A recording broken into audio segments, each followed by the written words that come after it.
القوى الإقليمية للمغرب تدفع إيران إلى تخصيص قمر اصطناعي للتجسس على بلادنا. أكد تقرير أمريكي تكثيف إيران لدعمها الموجه لعصابة البوليساريو ضد المغرب في سياق استراتيجية لزعزعة استقرار المنطقة عبر تدريب وتسليح الحرس الثوري لأفراد الجبهة الإرهابية.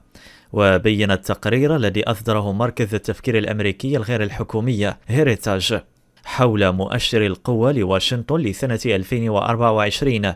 أن طهران تبنت سياسة تتمحور حول الحرب الغير النظامية، حيث قام الحرس الثوري الإسلامي بتدريب وتسليح ودعم مجموعة متنوعة من الجماعات الشيعية والسنية المتطرفة وبعض الجماعات الانفصالية التي تشاركها أيديولوجيتها الإسلامية الراديكالية أو التي تحفظ مصالحها بمناطق مختلفة من العالم العربي والإسلامي، والتي يبقى من بينها الجماعة الإرهابية لعصابة البوليساريو.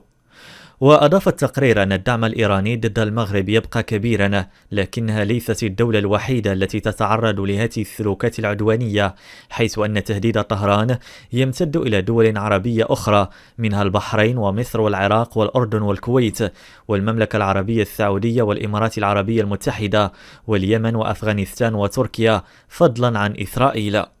وكشف التقرير عن وجود أعمال تجسسية إيرانية بمنطقة شمال إفريقيا من خلال قمر اصطناعي تجسسي ظهر خلال احتفالات الحرس الثوري الإيراني بذكراه 41 والذي أطلق عليه اسم نور. وحذرت الوثيقة ذاتها من استمرار نشاط تنظيم القاعدة الإرهابية بمحيط المغرب، حيث يتعلق الأمر بكل من الجزائر وليبيا ومالي والنيجر وتونس وبوركينا فاسو التي وجد فيها موطئ قدم مؤخرا. كما أشار التقرير ذاته إلى أن إيران تبتغي من دعمها لعصابة البوليساريو الإرهابية إحداث نوع من الفوضى بالمنطقة، موضحة أن هذه الأمور تشكل تهديدا حقيقيا لأمريكا وحلفائها الرئيسيين في شمال إفريقيا. وإلى مدينة الداخلة بالصحراء المغربية، حيث لم يستصغي زعماء عصابة البوليساريو الإرهابية إعلان سلسلة الفنادق الإسبانية سيناتور أند ريزورت المتخصصة في السياحة الفاخرة يوم الخميس الماضي افتتاح فندق بمدينة الداخلة في الصحراء المغربية شهر مايو المقبل. وكرد فعل على هذه الخطوة، وجه عبد الله العرابي ممثل عصابة البوليساريو الوهمية في إسبانيا رسالة إلى رئيس مجمع سيناتور أعرب فيها عن معارضة الكيان الوهمي للتوسع الفندقي المخطط له في مدينة الداخلة المغربية. وفي هذا الصدد أردف ممثل العصابة وفق ما نقلته إعلام الجبهة الانفصالية أن أي استثمار في المناطق الصحراوية دون موافقة الشعب يعد انتهاكا للقانون الدولي، مشيرا إلى أن خطوة السيناتور تتعارض مع الالتزامات التي يفرضها القانون الدولي حسب تعبير الجبهة الوهمية. المصدر المذكور جدد التأكيد على أن أي نشاط اقتصادي في الصحراء المغربية يجب أن يحظى بموافقة الشعب الصحراوي، مشددا على استعداد عصابة البوليساريو لتثمين أي مبادرة تسمح لها بالجمع بين مصالحها الاقتصادية وحقوق الشعب في الصحراء المغربية وفق تعبيره. المسمى العرابي هدد قائلا: إذا تم اتخاذ قرار توسيع النشاط الفندقي في مدينة الداخلة المغربية، فإن العصابة ستسلك أي طريق تحت تصرفها للدفاع عن الحق المشروع لجماعة تندوف. وتجدر الإشارة إلى أن الجزائر ومعها صنيعة البوليساريو ما تزالان تكرران أسطوانة تقرير المصير المشروخة مقابل تزايد الدعم والتأييد الدوليين لمبادرة الحكم الذاتية المغربية التي تبنتها المملكة سنة 2007.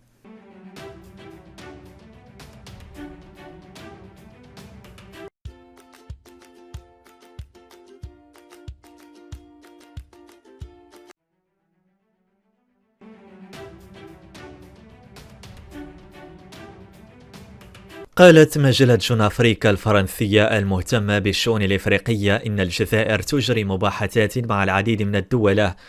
المجاورة من أجل إيجاد حل للأزمة مع مالي، على إثر إقدام الأخيرة على إنهاء اتفاق السلم والمصالحة الموقعة في 2015 تحت الرعاية الجزائرية لتثبيت الأمن والاستقرار في مالي بين النظام والجماعات المسلحة. وحسب المجلة الفرنسية نقلا عما وصفتهم بمصادر دبلوماسية جزائرية في تقرير نشرته الأربعاء، فإن إنهاء النظام العسكري في مالي للاتفاق المذكور يهدد بعودة المواجهات المسلحة بين النظام الحاكم والجماعات المسلحة في شمال مالي، وهو ما قد يؤدي إلى حدوث اضطرابات أمنية بالحدود الجزائرية الجنوبية، خاصة أن هناك مخاوف من تسلل مسلحين إلى التراب الجزائرية وتدفق المهاجرين. وأضافت نفس المصادر الدبلوماسية للمجلة الفرنسية بأنه وبالرغم من إقدام النظام العسكري الحاكم حاليا في باماكو بإنهاء اتفاق السلم والمصالحة الجزائرية، إلا أن الجزائر لن تتخلى عن القيام بمساعي لإحياء السلم في مالي، وتعتمد في ذلك على أطراف أخرى كتونس وموريتانيا ومدغشقر وكوت ديفوار، حيث عقد وزير الخارجية الجزائري أحمد عطاف لقاءات مع مسؤولي هذه البلدان على هامش القمة الإيطالية الإفريقية في الأيام الأخيرة.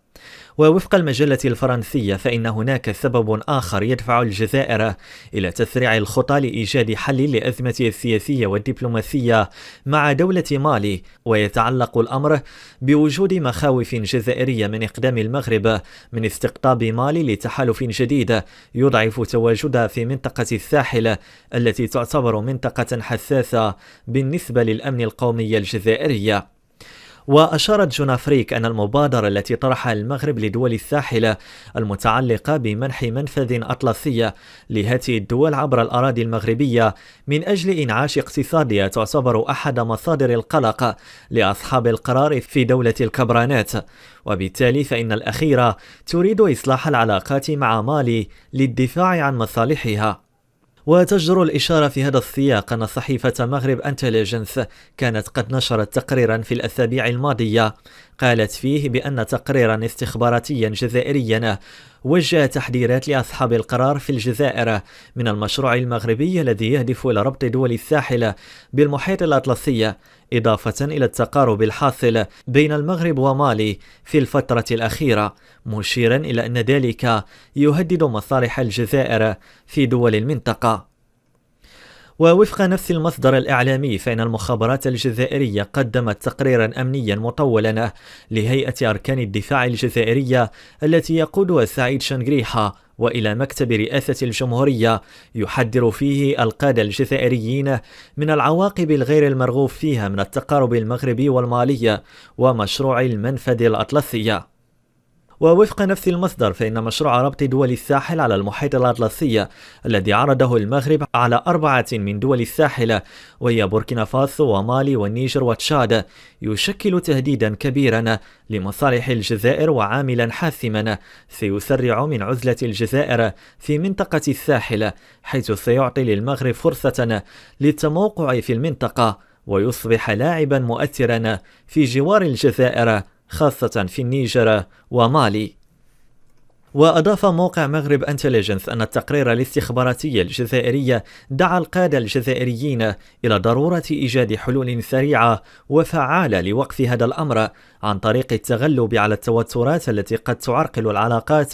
بين الجزائر ومالي والنيجر، خاصة أن الفشل في ذلك سيجعل الجزائر تواجه تحديات جديدة. وفي هذا السياق أشار التقرير حسب الموقع المذكور أن تعزيز نفوذ المغرب في مالي والنيجر أو تطوير نفوذ مغربي قوي في منطقة الساحل سيؤدي إلى إلحاق أضرار كبيرة بالجزائر، حيث ستضطر هذه الأخيرة إلى إدارة وتحمل المسؤولية وحدها في السيطرة على الجماعات المسلحة المتمردة من الطوارق، والتي لن تتمكن من منافسة دول مالي والنيجر عسكريا بفضل الإيرادات الاقتصادية المحتملة التي ستجنيها من خلال التعاون الاقتصادي مع المغرب دون نسيان الدعم العسكري المتزايد من دولة روسيا. ويقترح التقرير الأمني الاستخباراتي الجزائري حسب نفس المصدر الإعلامي إلى ضرورة قيام الجزائر بإيجاد بديل لمشروع المغرب من أجل استعادة نفوذها على النخب الحاكمة في مالي والنيجر، ولتحقيق ذلك يجب وضع خطط عمل في أقرب وقت ممكن.